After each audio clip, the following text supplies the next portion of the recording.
The tracking station at Charles Sriharikota continues to track, and the Port Blair station will start to acquire signals at about T plus 200 seconds onwards. Now we have a separation of payload fairing.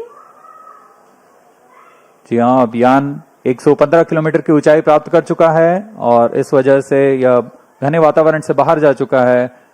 अब ऊष्मा कवच की आवश्यकता नहीं रह जाती, इसलिए इसे यान से पृथक कर दिया जाता है। The payload fairing has been jettisoned as the rocket has cleared the dense atmosphere. There's no need anymore to give aerodynamic shape to the rocket or to safeguard the satellite against aerodynamic heating. Plus 4 minutes.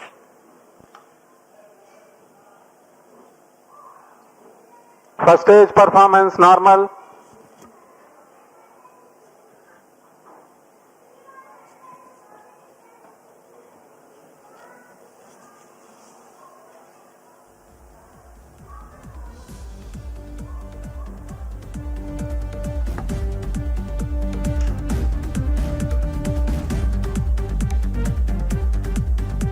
L110 stage वर्तमान में प्रज्वलनरत है।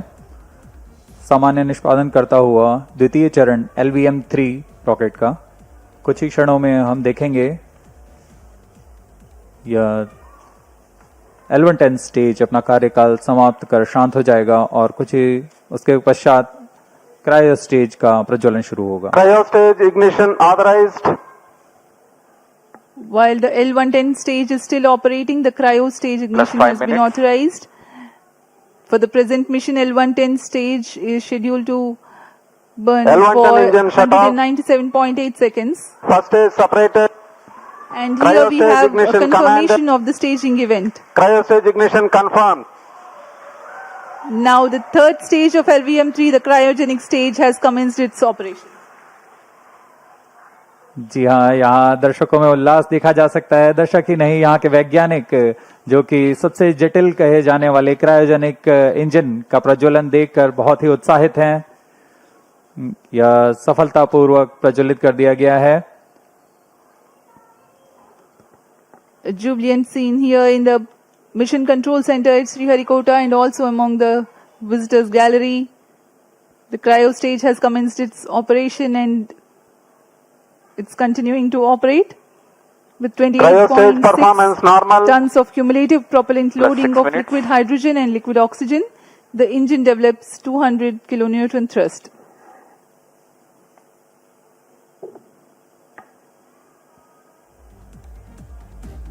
यान अपेक्षित पथ का पूर्णतः अनुकरण करता हुआ उद्दिष्ट कक्षा की ओर जा रहा है। LVM-3 रॉकेट के ऊपरी चरण को हम क्रायोजेनिक अपर स्टेज कहते हैं, क्योंकि इसमें क्रायोजेनिक ईंधन, लिक्विड हाइड्रोजन और लिक्विड ऑक्सीजन का प्रयोग किया जाता है। इस इंजन में गैस टरबाइन की मदद से लगभग 200 किलोन्यूटन का सामान्य प्रणोद उत्पन्न होता है। इस चरण का कार्यकाल लगभग 644 सेकंड का होगा। इस चरण का व्यास 4 मीटर तथा ऊंचाई 13.5 मीटर की होती है। इस चरण में दिशा निर्धारण के लिए इंजन जिम्बल कंट्रोल और रिएक्शन कंट्रोल सिस्टम्स का प्रयोग किया जाता है। कुल 28.6 टन क्रायो ईंधन का इस्तेमाल इस अंतरिक्ष यान में किया जा रहा है। Plus 7 minutes. क्रायो चरण सबसे जटिल इंजन होता है, क्योंकि क्रायो ईंधन जैसे लिक्विड हाइड्रोजन का बॉइलिंग पॉइंट -253 डिग्री सेंटीग्रेड और लिक्विड ऑक्सीजन का बॉइलिंग पॉइंट -183 डिग्री सेंटीग्रेड होता है।